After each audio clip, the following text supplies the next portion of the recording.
देश में कोरोना के नए केस सामने आने लगे हैं। कोविड के बढ़ते मामलों से देश भर में हड़कंप मच गया है। कोविड-19 के JN.1 वेरिएंट मामले लगातार बढ़ रहे हैं।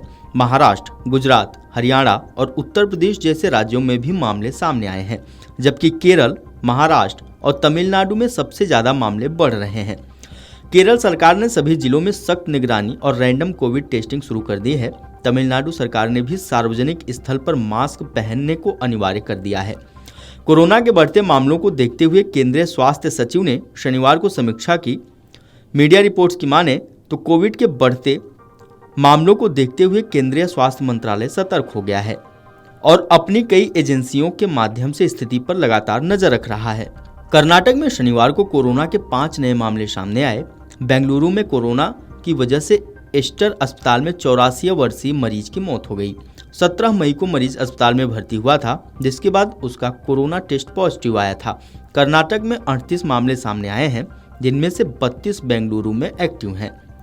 बात करें राष्ट्रीय राजधानी दिल्ली की, तो यहाँ सरकारी अस्पतालों के लिए कोरोना गाइडलाइंस को लेकर बैठक हुई, जिसमें अस्पतालों को बिस्तर, ऑक्सीजन, दवाओं और टीकों की उपलब्धता के लिए तैयार रहने को कहा गया। बीते शुक्रवार को दिल्ली के स्वास्थ्य मंत्री पंकज सिंह ने कहा कि गुरुवार तक कोरोना के 23 मामले सामने आए। शनिवार तक महाराष्ट्र में कुल 166 एक्टिव मामले सामने आए हैं। जनवरी से अब तक 7,144 मामले सामने आए हैं। शनिवार को 47 नए मामले सामने आए। मुंबई में 30, पुणे में 7, नवी मुंबई में 3 और ठाणे में 6 एक्टिव मामले हैं। मुंबई में शनिवार को जनवरी से अब तक कोरोना से चौथी मौत हुई। ठाणे में एक अस्पताल में 21 साल के युवक की कोरोना की वजह से मौत हो गई। युवक मधुमेह की टोएसिडोसिस की गंभीर स्थिति से पीड़ित था। आंध्र प्रदेश में 4, तेलंगाना में 1 मामला और बेंगलुरु में 9 महीने का बच्चा पॉजिटिव मिला है। केरल में कई महीने में अब तक 273 केस रिपोर्ट किए जा चुके हैं। उत्तराखंड के ऋषिकेश में गुजरात से आए एक 57 वर्षीय पर्यटक और एम्स ऋषिकेश की एक महिला डॉक्टर संक्रमित मिली हैं। नोएडा में एक 55 वर्षीय महिला संक्रमित पाई गई हैं और उन्हें होम आइसोलेशन में रखा गया है। स्वास्थ्य मंत्रालय के अनुसार 19 मई 2025 तक देश में कुल 257 एक्टिव कोविड केस हैं, लेकिन कुछ राज्यों में स्थानीय स्तर पर मामूली वृद्धि देखी गई है। बॉम्बे हॉस्पिटल के डॉक्टर गौतम भंसाली ने कोरोना के नए वेरिएंट को लेकर क्या कुछ कहा, सुनिए। वेरिएंट का सब वेरिएंट JN.1 है, ये हानिकारक नहीं है। यस, हम लोग जैसे 10 में से 10 मरीजों का अगर हम लोग कोविड टेस्ट करवाते हैं तो उसमें 10 में से 2 लोगों को पॉजिटिव मिलता है और लगभग वही पेशेंट जिनको गले में खिचखिच होता है, खांसी होता है, रनिंग नोज है, हाई ग्रेड फीवर आता है, शिवरिंग आता है, ऐसे पेशेंट में चेक करते हैं तो मालूम पड़ता है। और काफ़ी पेशेंट में तो ये एक तरह से इंसिडेंटल फाइंडिंग भी मिलता है।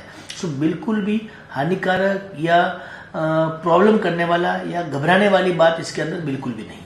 आपको बता दें कि पिछले 1 महीने के भीतर भारत ही नहीं, दुनिया के कई हिस्सों में विशेषकर एशियाई देशों में कोरोना के मामले तेजी से बढ़े हैं। भारत में भी एक अंतराल के बाद कोरोना के मामलों में उछाल देखा जा रहा है। बढ़ते खतरे को देखते हुए सभी राज्यों को अलर्ट किया गया है। स्वास्थ्य विशेषज्ञों ने बताया कि अभी देश में संक्रमण की स्थिति काफी नियंत्रित है। लोगों को घबराने की जरूरत नहीं है, लेकिन जिस तरह से कोरोना वेरिएंट्स NB.1, .8.1 और LF.7 जो भारत में बढ़ रहा है, उसकी प्रकृति रही है। इतना ही नहीं, सिंगापुर, हांगकांग में हाल ही में जैसी स्थिति देखी गई है, उससे सबक लेते हुए सभी लोगों को एहतियातन सावधान रहने को कहा गया है। एशियाई देशों के साथ साथ अब अमेरिका में भी कोरोना के मामले में उछाल देखी गई है। रोग नियंत्रण एवं रोकथाम केंद्र ने एक रिपोर्ट में बताया कि देश में कोरोना के नए मामले में वृद्धि हुई है। जांच में इसके लिए NB.1, .8.1 वेरिएंट के प्रमुख पाए गए हैं। ये ओमिक्रॉन का ही एक सब वेरिएंट है। यही वेरिएंट भारत में भी देखा जा रहा है, जो पहले चीन, हांगकांग में भी बढ़ते संक्रमण के लिए जिम्मेदार पाया गया था।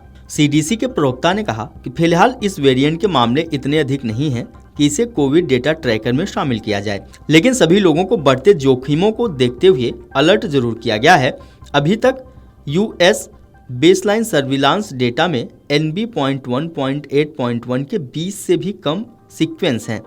इसलिए यह कोविड डेटा ट्रैकर डैशबोर्ड में शामिल होने की सीमा को पूरा नहीं कर पाया है। हम SARS-CoV-2 के सभी सीक्वेंस की निगरानी करते हैं और अगर यह अनुपात बढ़ता है तो आगे विचार किया जाएगा। NB.1, .8.1 वेरिएंट को अब तक ज़्यादा खतरनाक नहीं पाया गया है। और इससे संक्रमित भी आसानी से ठीक हो जाते हैं, लेकिन इसकी संक्रामकता दर अधिक है, जिससे एक बार बढ़ने के बाद इसे नियंत्रित करना कठिन हो सकता है। इसलिए पहले से ही सावधानी जरूरी है। Video desk amarujala.com। अगर आप ये वीडियो YouTube पर देख रहे हैं तो हमारे चैनल को सब्सक्राइब कर बेल आइकन दबाएं और Facebook पर देख रहे हैं तो हमारे पेज को लाइक करें।